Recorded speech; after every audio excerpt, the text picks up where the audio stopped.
ദൈവനാമത്തിന് മഹത്വം ഉണ്ടാകട്ടെ. പ്രിയ സഹോദരങ്ങളെ, നിങ്ങൾ ഒരിക്കലെങ്കിലും ആത്മഹത്യ എന്ന പടുകുഴിയെക്കുറിച്ച് ചിന്തിച്ചിട്ടുണ്ടോ? ഈ വീഡിയോ കാണുന്ന പലരും ആത്മഹത്യ എന്ന ചിന്തയിലേക്ക് ഒരു നിമിഷമെങ്കിലും കടന്നു പോയിട്ടുള്ളവരാണ്. ജീവിതത്തിൽ പലവിധമാകുന്ന വേദനകളും പ്രയാസങ്ങളും ഒറ്റപ്പെടലുകളും വരുമ്പോൾ പല നിമിഷങ്ങളിലും ആത്മഹത്യ എന്നുള്ള ചിന്ത പലരുടെയും മനസ്സിൽ കടന്നു വന്നിട്ടുണ്ട്. ഈ വീഡിയോയിലൂടെ ചിന്തിക്കാൻ പോകുന്നത് ഇരുട്ടിൻ്റെ താഴ്വരയിൽ കൂടി നടക്കുന്നവരെ കുറിച്ചാണ്. ജീവിതത്തിൽ എല്ലാം അവസാനിച്ചു എന്ന് തോന്നുന്ന നിമിഷങ്ങളിലൂടെ നിങ്ങൾ എപ്പോഴെങ്കിലും കടന്നു പോയിട്ടുണ്ടോ?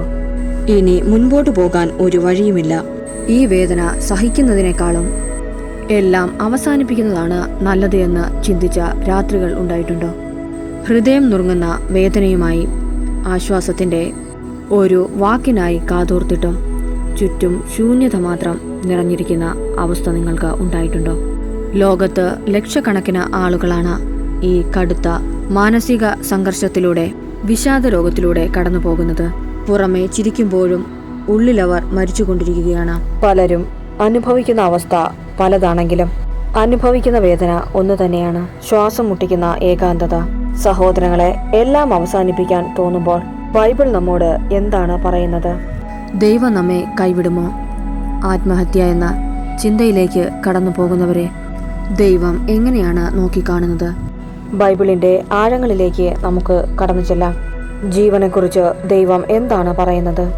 ഉൽപ്പത്തി 2:7 പറയുന്നു, യഹോവയായ ദൈവം നിലത്തെ പൊടി കൊണ്ട് മനുഷ്യനെ നിർമ്മിച്ചിട്ട് അവൻ്റെ മൂക്കിൽ ജീവശ്വാസം ഊതി. അങ്ങനെ മനുഷ്യൻ ജീവനുള്ള ദേഹിയായി തീർന്നു. സഹോദരങ്ങളെ, നിങ്ങളുടെ ജീവൻ കേവലം ഒരു ജൈവ പ്രക്രിയ മാത്രമല്ല, അത് ദൈവത്തിൻ്റെ സ്വന്തം ശ്വാസമാണ്. ഈ ലോകത്തിലെ കോടിക്കണക്കിന് മനുഷ്യരിൽ നിങ്ങളൊരു യാദർച്ഛികതയല്ല. 139 സങ്കീർത്തനത്തിൽ ദാവീദ് പറയുന്നത് പോലെ, എൻ്റെ അമ്മയുടെ ഉദരത്തിൽ അങ്ങ് എന്നെ മെനഞ്ഞു, അതിശയവും ഭയങ്കരവുമായി എന്നെ സൃഷ്ടിച്ചിരിക്കയാൽ ഞാൻ അങ്ങേക്ക് സ്തോത്രം ചെയ്യുന്നു. സർവശക്തനായ ദൈവം സ്വന്തം കൈകളാൽ മെനഞ്ഞെടുത്ത നിന്റെ ശരീരം പരിശുദ്ധാത്മാവിൻ്റെ മന്ദിരമാണെന്ന് 1 കൊരിന്ത്യർ 6 പറയുന്നു. അതിനാൽ ആ ജീവൻ എടുക്കാനുള്ള അവകാശം മനുഷ്യനില്ല എന്ന് ബൈബിൾ വ്യക്തമാക്കുന്നു. ജീവന്റെ നാഥൻ ദൈവമാണ്. കൊടുക്കാനും എടുക്കാനുമുള്ള അധികാരം അവിടത്തേക്കാണ്. നാം ജീവിക്കുന്നത് പാപഗ്രസ്തമായ ഒരു ലോകത്താണ്. അവിടെ രോഗങ്ങളുണ്ട്, ചതികളുണ്ട്, നഷ്ടങ്ങളുണ്ട്, മരണമുണ്ട്. ദൈവം ഈ വേദനകളൊന്നും സൃഷ്ടിച്ചതല്ല. പക്ഷേ ആ വേദനയുടെ നടുവിലും ദൈവം നമ്മോടൊപ്പം നടക്കാൻ ആഗ്രഹിക്കുന്നു എന്നതാണ് സത്യം. നിന്നെ തള്ളിക്കളയാൻ ദൈവം ആഗ്രഹിക്കുന്നില്ല. നിന്നെ ഒറ്റപ്പെടുത്താൻ ആഗ്രഹിക്കുന്നില്ല. സഹോദരങ്ങളെ, നിന്റെ കൂടെ ദൈവമുണ്ട് എന്നുള്ള സത്യത്തെ നീ തിരിച്ചറിയുക. 23 സങ്കീർത്തനത്തിൽ നാം വായിക്കുന്ന ഒരു വചനമുണ്ട്, കൂരിരുൾ താഴ്വരയിൽ കൂടി നടന്നാലും ഞാനൊരു അനർത്ഥവും ഭയപ്പെടുകയില്ല, നീ എന്നോടുകൂടെ ഇരിക്കുന്നുവല്ലോ. വചനത്തിൽ വളരെ വ്യക്തമായി പറയുന്നു, നീ എന്നോടുകൂടെ ഇരിക്കുന്നു എന്ന്. ഇതിനേക്കാൾ വലിയ എന്തുറപ്പാണ് നിനക്ക് ആവശ്യം? വിഷാദ രോഗത്തിലൂടെ കടന്നു പോകുന്ന ഒരാളെ സംബന്ധിച്ച് ഈ വചനം ഏറ്റവും ശക്തിയുള്ളതാകുന്നു. എത്ര അർത്ഥവർത്ഥായ വചനമാണ് എന്ന് നിങ്ങളൊന്ന് ചിന്തിച്ചു നോക്കൂ. മരണത്തിൻ്റെ താഴ്വരയിൽ കൂടി നീ നടന്നാലും നീ ഒരു അനർത്ഥവും ഭയപ്പെടുകയില്ല. വചനം നിന്നോട് വളരെ വ്യക്തമായി പറയുന്നു, ഞാൻ നിന്റെ കൂടെയുണ്ട്. നിന്റെ മനസ്സിലെ മുറിവുകൾ എനിക്കറിയാം, അത് ഉണക്കാനുള്ള മരുന്ന് എൻ്റെ കയ്യിലുണ്ട്. നിങ്ങളുടെ ഓരോ കണ്ണുനീർത്തുള്ളിക്കും അവൻ്റെ പക്കൽ കണക്കുണ്ട്. ഹൃദയം നുറുങ്ങിയവർക്ക് യഹോവ സമീപസ്ഥൻ, മനസ്സ് തകർന്നവരെ അവൻ രക്ഷിക്കുന്നു എന്ന് 34 സങ്കീർത്തനം 18 നമ്മെ ഓർമ്മിപ്പിക്കുന്നു. മനുഷ്യർക്ക് നിങ്ങളുടെ പുറമേയുള്ള ചിരി മാത്രമേ കാണാൻ കഴിയൂ, എന്നാൽ ദൈവത്തിന് നിങ്ങളുടെ ഉള്ളിലെ സങ്കടത്തെ കാണാൻ കഴിയും. പലരും ചിന്തിക്കുന്നത്, എൻ്റെ സങ്കടം എനിക്ക് മാത്രമേ അറിയൂ, എൻ്റെ വേദന എനിക്ക് മാത്രമേ അറിയൂ, എൻ്റെ അവസ്ഥ എനിക്ക് മാത്രമേ അറിയൂ. എന്നാൽ സഹോദരങ്ങളെ, ഇന്ന് ഞാൻ നിങ്ങളോട് പറയട്ടെ, നിന്റെ വേദന, നിന്റെ കണ്ണുനീർ നിനക്ക് മാത്രമല്ല അറിയാവുന്നത്.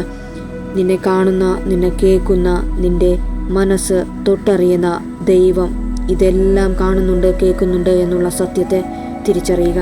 ഗത്സമന തോട്ടത്തിലേക്ക് ഒന്ന് നോക്കുക. ക്രൂശിക്കുന്നതിന് മുൻപുള്ള രാത്രിയിൽ യേശു അനുഭവിച്ച ആ മാനസിക വേദന ബൈബിളിൽ വളരെ വ്യക്തമായി രേഖപ്പെടുത്തിയിരിക്കുന്നു. മർക്കോസ് 14:34 വാക്യം. യേശു ശിഷ്യന്മാരോട് പറയുന്നു, എൻ്റെ പ്രാണൻ മരണത്തോളം ദുഃഖിതനായിരിക്കുന്നു. ലൂക്കോസിൻ്റെ സുവിശേഷത്തിൽ നമ്മൾ വായിക്കുന്നു, തൻ്റെ ദുഃഖം എത്ര വലിയതായിരുന്നു. തൻ്റെ വിയർപ്പ് വലിയ രക്തത്തുള്ളിയായി ഭൂമിയിലേക്ക് വന്നു വീഴുന്നു. കടുത്ത വേദനയുടെ അവസ്ഥയിൽ ചോര വിയർപ്പാകുന്ന സന്ദർഭം, ഒറ്റപ്പെടലിൻ്റെ, തള്ളിക്കളയപ്പെട്ടതിൻ്റെ ഏകാന്തമായ അവസ്ഥ ദൈവത്തിന് നല്ല പോലെ അറിയാം. അതുകൊണ്ട് നിന്റെ വേദന അവന് അപരിചിതമല്ല.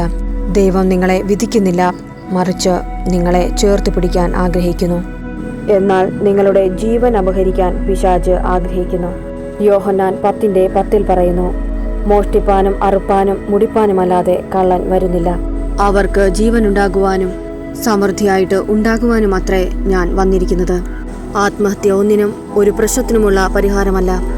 അത് നിങ്ങളുടെ ജീവനെ നശിപ്പിക്കുവാനുള്ള പിശാചിൻ്റെ വലിയൊരു തന്ത്രം മാത്രമാണ്. സഹോദരങ്ങളെ, ഈ വിശാലമായ പ്രപഞ്ചത്തിൽ നിങ്ങൾ വെറുമൊരു യാദൃച്ഛികതയല്ല. ഉൽപ്പത്തി പുസ്തകം പറയുന്നു, യേശു തൻ്റെ സാദൃശ്യത്തിലും സ്വരൂപത്തിലും മനുഷ്യനെ സൃഷ്ടിച്ചു. ഈ പ്രപഞ്ചത്തിലുള്ള എല്ലാറ്റിനെയും ദൈവം തൻ്റെ വാക്കിനാലാണ് സൃഷ്ടിച്ചത്. എന്നാൽ മനുഷ്യനെ തൻ്റെ സ്വരൂപത്തിൽ സൃഷ്ടിച്ചു എന്നാണ് വചനം പറയുന്നത്. വെളിച്ചമുണ്ടാകട്ടെ എന്ന് ദൈവം കൽപ്പിച്ചു, വെളിച്ചമുണ്ടായി. എന്നാൽ ഒരു വാക്കുകൊണ്ട് മാത്രമല്ല മനുഷ്യനെ സൃഷ്ടിച്ചത്.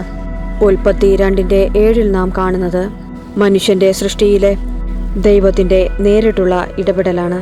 യഹോവയായ ദൈവം നിലത്തെ പൊടി കൊണ്ട് മനുഷ്യനെ നിർമ്മിച്ചിട്ട് അവൻ്റെ മൂക്കിൽ ജീവശ്വാസമൂതി.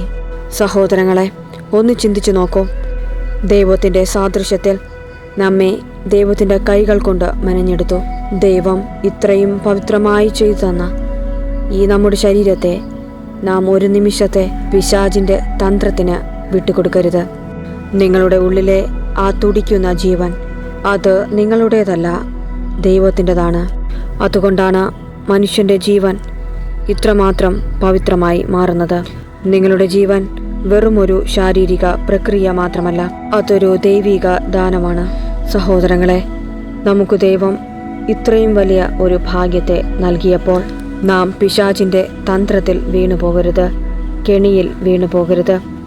നിന്റെ ജീവിതത്തിൽ എത്ര വലിയ ക്രൂശിൻ്റെ അവസ്ഥ നിനക്ക് ഉണ്ടായാലും അവിടെയെല്ലാം സങ്കീർത്തനം നമ്മെ ഓർമ്മിപ്പിക്കുന്നത് പോലെ കൂരിരുൾ താഴ്വരയിൽ കൂടി നീ നടന്നാലും നിനക്കൊരു അനർത്ഥവും ഭവിക്കുകയില്ല. ഈ വചനത്തെ മുറുകെ പിടിക്കുക. നിന്റെ ജീവിതത്തിൽ വലിയ അത്ഭുതങ്ങൾ നടക്കും. ആത്മഹത്യ ഒന്നിനുമൊരു പരിഹാരമല്ല. നിന്റെ ജീവനെടുക്കാൻ സാത്താൻ്റെ തന്ത്രമാണത്. പിശാച് നിന്നെ പരീക്ഷിക്കുകയാണ്. ഇത്രയും സ്നേഹത്തോടെ പുണ്യമായ രീതിയിൽ നിനക്ക് ദൈവം നൽകിയ ശരീരത്തെ നീ പിശാചിൻ്റെ കെണിയിൽ വീണുകൊണ്ട് ഒരു നിമിഷം കൊണ്ട് നശിപ്പിച്ചു കളയുമ്പോൾ അത് പിശാചിന് ഒരു നേട്ടം പോലെയാണ്. അതുകൊണ്ടാണ് ചെറിയ ചെറിയ പ്രശ്നങ്ങൾ വന്നാലും നിന്റെ മനസ്സിൽ ആത്മഹത്യ എന്ന ചിന്ത പല നിമിഷങ്ങളിലും കടന്നു വന്നിട്ടുള്ളത്. സഹോദരങ്ങളെ, ഈ വചനത്തിലൂടെ നാം അറിയേണ്ടത്, നാം മനസ്സിലാക്കേണ്ടത്, ദൈവത്തിൻ്റെ സാദൃശ്യത്തിൽ രൂപത്തിൽ നമ്മെ സൃഷ്ടിച്ചുവെങ്കിൽ, ദൈവത്തിൻ്റെ ഇഷ്ടത്താൽ നമ്മെ നിർമ്മിച്ചുവെങ്കിൽ, തരുന്നതും എടുക്കുന്നതും അവൻ്റെ ഇഷ്ടമെന്ന് മനസ്സിലാക്കിക്കൊണ്ട് ഈ കേട്ട വചനത്താൽ നമ്മെ ഓരോരുത്തരെയും അവിടുന്ന് ദൈവം തൻ്റെ തങ്കച്ചിറകിനടിയിൽ നമ്മെ ഭദ്രമായി കാത്ത് സൂക്ഷിക്കുമാറാകട്ടെ. ആമേൻ.